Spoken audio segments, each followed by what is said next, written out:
Imagine finding out that something you do every single week in your own kitchen, something you do specifically because you are trying to be practical, trying to save money, trying not to waste food, is quietly and systematically creating the conditions for one of the deadliest cancers in the human body without you knowing. Does that sound extreme? Unfortunately, it is not. There is a habit that hundreds of millions of people repeat every week without a second thought: reheating leftovers. And the truth about what happens inside 4 very specific foods the second time heat touches them is something that most people will go their entire lives without ever being told. In the next few minutes, I am going to show you exactly which 4 foods are the most dangerous to reheat, what they are chemically turning into inside your body when you press that button, and why that transformation connects directly to one of the cancers with the lowest survival rates in all of modern medicine: pancreatic cancer. I am Dr. Favor Adeyemi, and I am going to tell you something today that I believe every single person who cooks at home deserves to know. Because I have sat across from too many patients who received a devastating diagnosis and looked at me and asked, "Why did nobody warn me about this sooner?" I am done staying quiet. Now here is what you need to understand before we begin. Your pancreas never warns you. It does not hurt when it is being damaged. It does not swell. It does not send you a signal while the damage is quietly accumulating over years and decades of repeated chemical insults. By the time a patient experiences the first symptom of pancreatic cancer, the back pain, the jaundice, the unexplained weight loss, the disease has typically been developing for years. And the 5-year survival rate for pancreatic cancer sits at around 12%. 12%. That is not a disease that gives you a second chance once it announces itself. It is a disease where prevention is not just the best strategy, it is the only strategy that consistently works.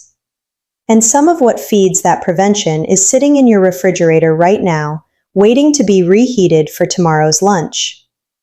Before I walk you through the 4 foods, I need to explain what is actually happening at the chemical level when food is reheated, because without that foundation, this will sound like fear-mongering rather than the biochemistry it actually is.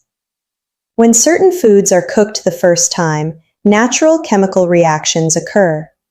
Proteins interact with sugars and heat. Nitrogen-containing compounds interact with available amino acids. Fats begin to oxidize. In most cases, the compounds produced by first-time cooking are present in amounts the body can manage, process, and eliminate. But reheating changes the equation fundamentally. The second time heat is applied, several things happen simultaneously.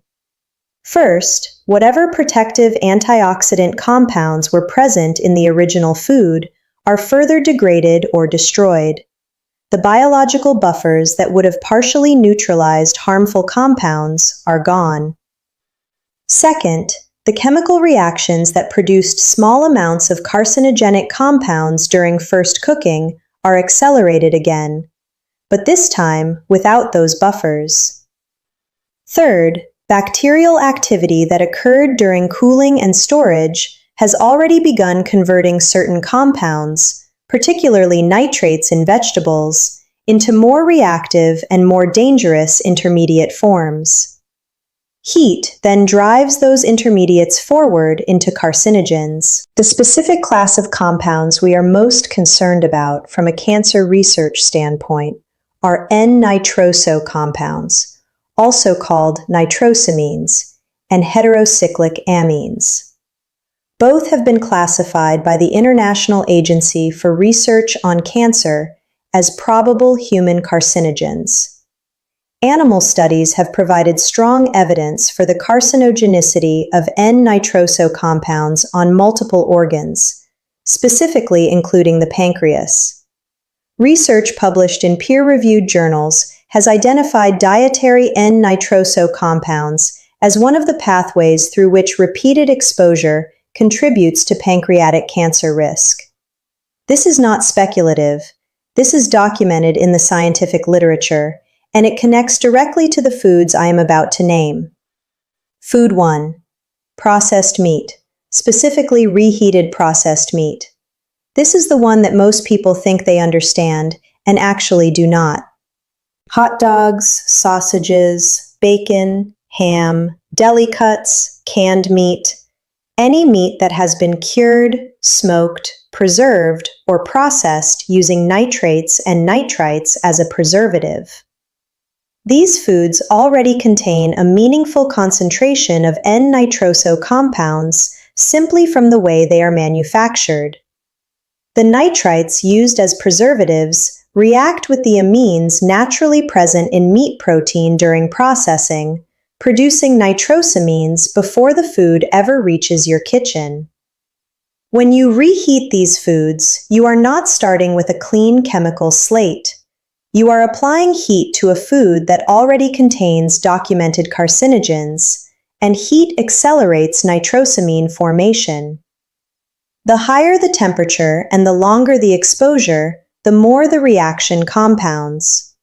Frying or microwaving processed meat at high heat produces a meaningfully higher concentration of nitrosamines than the original food contained. Research examining this specific mechanism, dietary N-nitroso compounds and pancreatic cancer risk, found that high dietary intake of these compounds was associated with elevated pancreatic cancer risk. Studies examining red and processed meat consumption have proposed several mechanisms linking them to pancreatic cancer, with heterocyclic amines, polycyclic aromatic hydrocarbons, and N-nitroso compounds produced by cooking at high temperatures identified as key mutagens. The practical truth is this: processed meats contain their own built-in carcinogenic precursors. Cooking them once is already a chemical event. Reheating them at high temperatures is adding accelerant to a reaction that should never have been encouraged in the first place. If you are going to eat these foods, and I am not telling you to never eat them once. Fresh, prepared once, and never microwave them on high. Food 2. Spinach and other nitrate-rich leafy greens. This one surprises people the most. They reach for spinach precisely because it is healthy. They add it to everything precisely because the nutrition advice they have received for decades has been correct. Spinach is genuinely rich in iron, folate, vitamins, and antioxidants. And then they reheat the leftover spinach from dinner and undo a meaningful portion of that nutritional benefit while simultaneously triggering the very chemical pathway they were trying to avoid. Here is what happens. Spinach contains naturally occurring nitrates, compounds that in fresh spinach are entirely benign and even beneficial for blood pressure and cardiovascular function. When spinach is cooked and then allowed to cool and sit, even in the refrigerator, bacterial activity and enzymatic reactions within the cooked vegetable begin converting those nitrates into nitrites. This conversion happens continuously during storage. The longer the cooked spinach sits, the more nitrite it contains. When you reheat it, two things happen. The heat drives further nitrite formation, and the heat also drives a reaction between those nitrites and the amino acids present in the spinach, producing nitrosamines. A study published in the journal Foods specifically warned against storing boiled spinach for more than 12 hours at room temperature, precisely because of this direct nitrate to nitrosamine conversion pathway. The same applies to other high nitrate vegetables: celery, beetroot, kale, and carrots. Celery in particular contains extremely high concentrations of nitrates. When celery is cooked into soups and stews and then reheated repeatedly, as happens constantly in home cooking, each reheating cycle drives the nitrate to nitrite to nitrosamine conversion further. The World Health Organization's International Agency for Research on Cancer confirmed that nitrosamines in food are established carcinogens linked to gastrointestinal and pancreatic cancers. The irony is precise. The vegetable you are reheating specifically because it is healthy is chemically transforming into something that works against the very protection it was supposed to provide. The safest approach is straightforward. Cook spinach and leafy greens fresh, in the quantity you will eat immediately. If you have leftover cooked spinach, eat it cold in a salad the next day rather than reheating it. Cold does not drive the nitrosamine-forming reaction. Heat does. If you have made it this far, you are clearly invested in this. You want to see what comes next. But most viewers enjoy this content and scroll away without subscribing, and then they miss everything that follows. If this video means something to you, if knowing these 4 foods changes how you cook this week, tap subscribe. It takes 1 second. If not, you will probably forget this channel exists and miss a lot of important conversations ahead. Now let us continue, because the 3rd food is the one most people already suspect is dangerous, but for the wrong reason entirely. Food 3. Cooking oils, specifically reheating oils that have already been heated once. Most people understand vaguely that oil reuse is not ideal. What most people do not understand is the specific chemistry of why, and how that chemistry connects to cancer risk. When a cooking oil, particularly a polyunsaturated oil like sunflower, corn, soybean, or canola, is heated to cooking temperature, a process called lipid peroxidation begins. The double bonds in polyunsaturated fatty acids react with oxygen and heat to produce a cascade of oxidized compounds, aldehydes, particularly acrolein and 4-hydroxynonenal, polycyclic aromatic hydrocarbons, and acrylamide in the presence of starchy foods. These compounds are genotoxic, meaning they cause direct damage to DNA. When that oil is reheated, or when food fried or cooked in that oil is reheated, the oxidation process continues from where it left off. Each additional exposure to heat compounds the damage.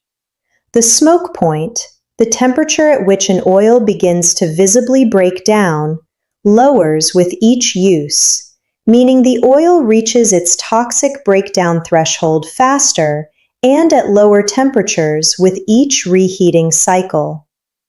The concentration of aldehydes and PAHs increases with each heating. The International Agency for Research on Cancer has classified several of the primary compounds produced by repeated oil heating, including acrylamide and polycyclic aromatic hydrocarbons, as probable human carcinogens. Research examining the formation of heterocyclic amines, PAHs, and acrylamide in cooked foods has found that temperature and cooking duration are the primary determinants of how much of these compounds are produced. Every time you reheat fried foods, fries, fried chicken, anything cooked in oil, you are applying additional heat to a food that was already sitting in oil that had undergone at least one prior oxidation cycle. The specific additional risk with reheating fried foods, rather than simply frying at high temperatures, is this. When fried food is reheated, particularly in a microwave, the surface temperature becomes uneven.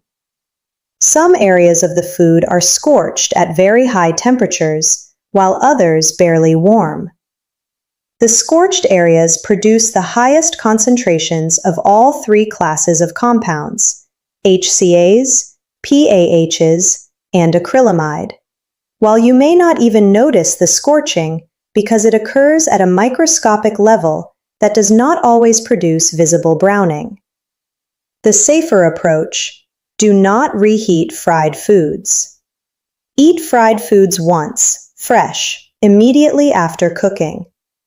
If you must reheat, use an oven at a moderate temperature that warms the food evenly rather than scorching surface areas. And never reuse frying oil. Discard it after one use. Food 4. Rice. And this one is different from the others in a critical way. The risk from reheated rice is not primarily carcinogenic in the same direct chemical sense as the previous three foods. The risk is a bacterial toxin that is heat resistant, meaning reheating does not destroy it, and that has documented connections to intestinal inflammation, which is itself a known risk factor for gastrointestinal cancers over long-term repeated exposure. When cooked rice is left at room temperature, and research shows this happens routinely in households that cook rice in large batches, a bacterium called Bacillus cereus, whose spores survive the original boiling process and remain dormant in the cooked grain, begins to multiply.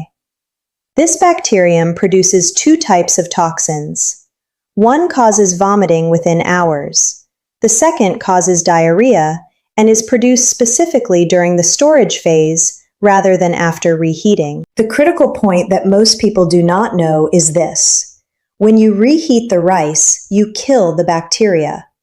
But the toxins they have already produced are heat stable and heat resistant. They survive full microwave reheating. They survive stovetop reheating. The bacteria are gone. The toxins remain in the food.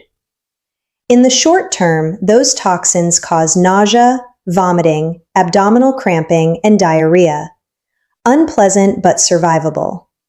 In the long term, and this is the connection most people never hear, repeated low-level exposure to bacterial toxins from improperly stored and reheated rice contributes to chronic intestinal inflammation. Chronic inflammation of the gastrointestinal tract is one of the most extensively documented pathways to gastrointestinal cancers. Every time the intestinal lining is irritated by heat-resistant bacterial toxins, the inflammatory response leaves microscopic damage. Over years and decades of weekly exposure, that accumulated damage creates the cellular environment in which cancer can develop. This is not hypothetical. The connection between chronic intestinal inflammation and gastrointestinal cancers is one of the most replicated findings in cancer epidemiology. The protocol for rice is specific and simple. After cooking, cool rice quickly, within 1 hour, and refrigerate it. The rapid cooling prevents the temperature from staying in the bacterial growth range long enough for significant toxin production. Store refrigerated for no more than 24 hours. When reheating, reheat once only. Ensure it reaches steaming hot temperature throughout, not just warm in the center, and never reheat rice a second time. Cook rice in smaller quantities so there is less left over. If you routinely cook rice in large batches to save time, change that habit. The time saved is not worth the cumulative risk of weekly bacterial toxin exposure across decades. Let me bring this together because I want you leaving this video with a clear, specific picture. Not anxiety, but information. 4 foods, 4 distinct mechanisms, 1 unifying principle. Reheated processed meats produce nitrosamines, N-nitroso compounds, that research has specifically linked to pancreatic cancer development, and that the IARC classifies as probable human carcinogens. Reheated spinach and nitrate-rich leafy greens convert their naturally occurring nitrates into nitrites, and then into nitrosamines through a heat-driven reaction that is completely preventable by simply eating them cold or cooking them fresh. Reheated cooking oils and fried foods produce an accumulating load of aldehydes, polycyclic aromatic hydrocarbons, and acrylamide, genotoxic compounds that damage DNA directly, with each additional heating cycle compounding the previous one. An improperly stored and reheated rice delivers heat-stable bacterial toxins that survive the microwave and accumulate as chronic intestinal inflammation over years of repeated exposure. None of this requires you to change your entire diet. None of this requires you to stop enjoying food. It requires 4 specific habit changes. Never reheat processed meats at high temperature.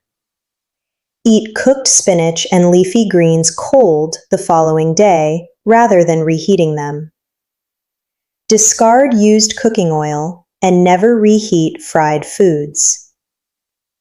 Cool rice quickly, refrigerate within 1 hour, and reheat once, only to steaming hot temperature.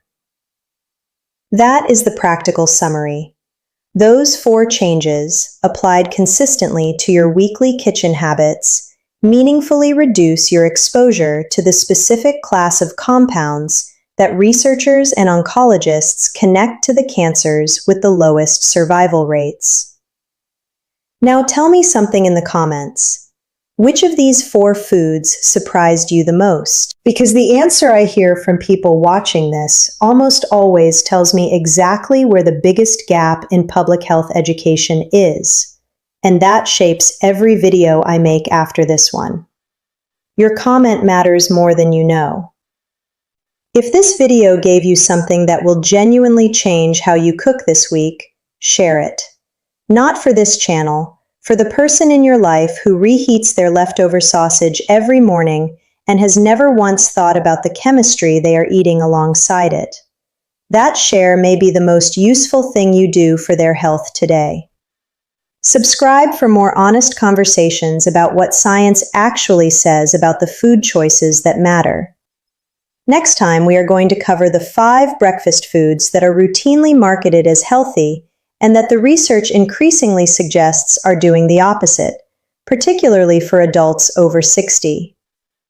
One final and important thing. Everything I have shared today is based on published biochemistry, food science research, and the documented work of international cancer research organizations. This is educational information, not personal medical advice for your situation. The connection between dietary carcinogens and cancer risk is well established in the research literature. But cancer is complex, and individual risk depends on many factors I do not know about you. If you have concerns about cancer risk or your diet, please have that conversation with your own physician who knows your history. I am Dr. Favor Adeyemi. Protect your health with the information your kitchen never came with. I will see you in the next one.